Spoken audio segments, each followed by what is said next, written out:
Imagine you woke up tomorrow in the middle of a stage play. The lights are blinding, the audience is dead silent, and the other actors are staring at you, waiting for your line. The problem? You don't have a script. You don't even know what the play is about. You weren't born to be the hero, the villain, or even a background extra. You just are.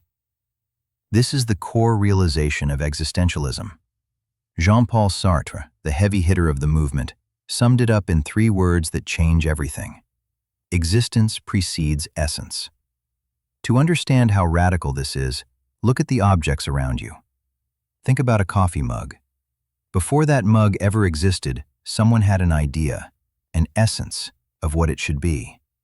It was designed with a purpose, to hold liquid. It has a job to do.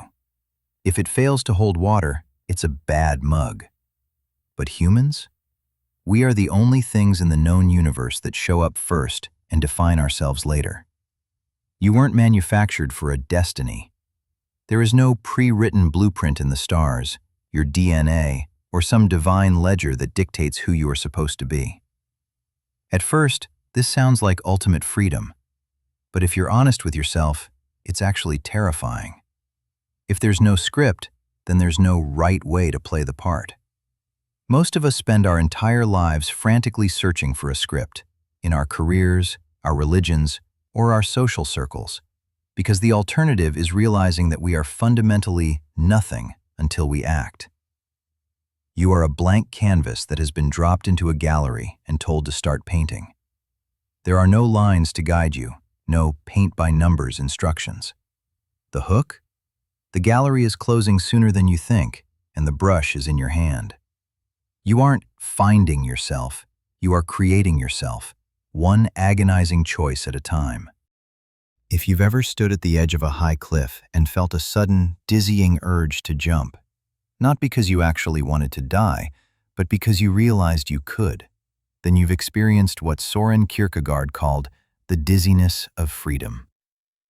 Existentialism argues that we are condemned to be free. We aren't just free to pick between brands of cereal. We are responsible for every single value we hold and every action we take. This realization brings about anguish. It's the weight of knowing that when you choose for yourself, you are essentially defining what it means to be human for everyone. If you choose to be a liar, you are essentially saying, it is okay for humans to lie. To escape this crushing pressure, most of us slip into what Sartre called bad faith. This is the ultimate self-deception. Bad faith is when you pretend you don't have a choice. It's the person who sighs and says, I have to stay in this soul-crushing job because that's just how the world works. Or, I'm just a grumpy person, it's my personality. Whenever you say, I have no choice, you are committing a form of philosophical suicide. You are pretending to be an object, like that coffee mug, rather than a conscious being. You're trading your terrifying freedom for the comfort of a cage. But here's the truth. The cage is an illusion you built yourself. Existentialism demands that you stop blaming your parents, your boss, your trauma, or the system. They might set the stage, they might provide the props, but you are the one choosing to stand there. The vertigo you feel when you realize you could change your entire life this afternoon isn't a sign of weakness. It's the physical sensation of your own power. It's the realization that the only thing keeping you, is your decision to keep repeating the same actions. Enter Albert Camus. He took this lack of a script and gave it a name that sounds like a joke, but feels like a tragedy. The Absurd.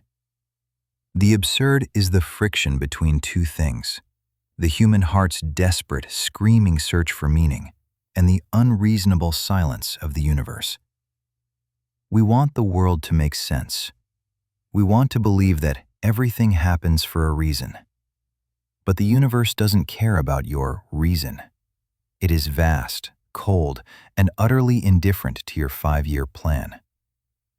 Camus illustrated this using the myth of Sisyphus, a man condemned by the gods to roll a massive boulder up a hill, only for it to roll back down the moment he reaches the top. Forever. To many, this is the perfect metaphor for modern existence. The commute, the emails, the chores, the sleep, the repeat. It feels meaningless because, in a cosmic sense, it is. If the sun is going to expand and swallow the earth anyway, what does your promotion matter? But here is where Camus flips the script. He argues that the moment Sisyphus turns around and walks back down the hill to retrieve his rock, he becomes a rebel. He knows his struggle is futile, and he does it anyway. By accepting that there is no grand meaning, he takes the power back from the gods. The struggle itself becomes enough to fill his heart. Camus famously said, "One must imagine Sisyphus happy." We don't find meaning. We forge it in the fire of our own persistence. You don't need a why from the universe to live a life of intensity. In fact, knowing there is no grand why gives you the ultimate power to choose your own. You are the rebel who looks at a meaningless universe and says, "I'm going to be kind, I'm going to be creative, and I'm going to be curious, just to spite the silence." So, where does this leave us? If existence is a scriptless play in a silent universe, how do we actually live without falling into despair? The answer is authenticity. To be authentic is to live in a way that is true to your own freedom. It means finally admitting that you are the author of your values. If you value money, own it. Don't say you have to chase it. If you value art, create it. Don't wait for a degree or a permission slip. Living existentially means realizing that life is not a problem to be solved, but an experience to be had. It's about radical responsibility. When you stop looking for a sign from the heavens and start looking at the tools in your own hands, the world changes. The existential dread people talk about isn't a destination, it's the doorway. Once you walk through it, you realize that the lack of a predetermined meaning isn't a void, it's an open field. You are the architect of your own soul. Every single morning you wake up, you are essentially renegotiating your contract with existence. You get to decide what matters today. Is it the work you do? The people you love? The small, quiet moments of beauty in a chaotic world? Existentialism is often called a dark philosophy, but it's actually the most optimistic one there is. It tells you that you are not a victim of fate, or a cog in a machine, or a character in someone else's story. You are the protagonist of a story that is currently being written by your own choices. As you finish this video and step back into your scriptless life, remember, the boulder is yours, the hill is yours, and the meaning? Well, that's the one thing nobody can give you, and nobody can take away. But here's the thing. Creating meaning is a lonely business unless we share it. I want to know, what is the boulder you've chosen to roll? What is the one thing you do simply because it matters to you, even if the universe doesn't have a reason for it? Drop a comment below and let's start a dialogue. If this deep dive helped you see your own dizziness of freedom in a new light, hit the like button. It helps the algorithm find other Sisyphuses out there. And if you want to keep exploring the fractures of human thought and health, subscribe to Split Scholar. After all, the universe might be silent, but we don't have to be. Thanks for watching.